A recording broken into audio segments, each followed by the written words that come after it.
Что значит для государства Конституция? Как главный документ страны защищает права и свободы человека? Сегодня об этом говорили на заседании дискуссионного клуба на тему «30 лет Конституции Республики Коми». Разговор состоялся в штабе общественной поддержки. Студенты СГУ и Академии госслужбы, волонтеры штаба высказали свои мнения о значимости конституционного гаранта.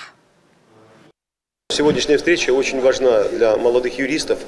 Мы говорим об основном законе нашей республики. Это уникальный закон. Большая работа была проделана по его созданию.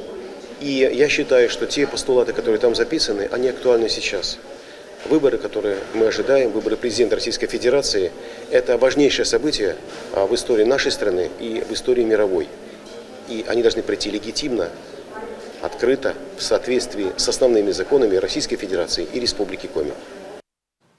Конституция Республики Коми была принята 17 февраля 1994 года. Авторы четко прописали, что права и свободы человека – это высшая ценность. А образование Республики Коми и ее название связано с исконным проживанием на ее территории коми-народа. В соответствии с Конституцией республика гарантирует сохранение и развитие языка, культуры и образа жизни.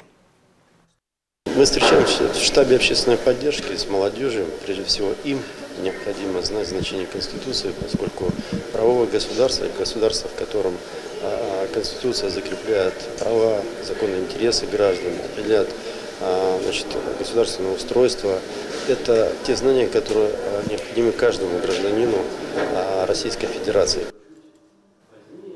Разговор получился очень конструктивным. Студенты активно подключались к обсуждению, задавали вопросы и высказывали свои мнения.